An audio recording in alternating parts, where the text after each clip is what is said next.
Welcome to our channel. Today we how to enable Samsung T7 Shield SSD setup and firmware update. Beginner guide step by step clearly. Connect your Samsung T7 Shield SSD to your computer using the provided USB cable. Once connected, locate the drive from your File Explorer or Finder. Open a web browser and visit the official Samsung website. Navigate to the support section. Search for the Samsung SSD T7 Shield. Select the appropriate model from the search results. Look for the Downloads tab on the product page.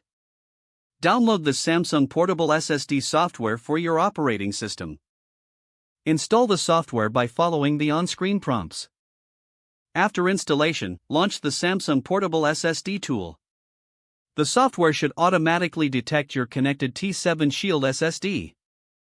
If an update is available, you will see a notification on the main interface. Select the update option to begin the firmware update process. Follow the prompts to start the firmware update. Ensure that your SSD remains connected throughout the update. Do not disconnect the drive until the update is complete. Once the update finishes, the software will confirm the successful installation. Close the software once you see the confirmation message. Now, safely eject the Samsung T7 Shield SSD from your computer. Your SSD is now set up and updated, ready for use. If the page does not load, refresh the browser or try again in a private or incognito window. Make sure you are using the correct email address, then retype it carefully to avoid small typos. If your password is not accepted, use the reset option and create a new strong password you can remember. Check your spam folder for verification or security emails, then complete any requested confirmation steps.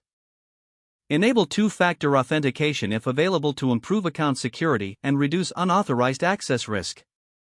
After signing in, review your profile details so your contact information and settings are accurate and current.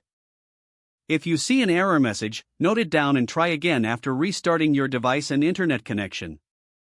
Log out when you finish, especially on shared devices, to keep your account and payment information secure. If the page does not load, refresh the browser or try again in a private or incognito window. Don't forget to like this video and subscribe to our channel for more step-by-step tech guides.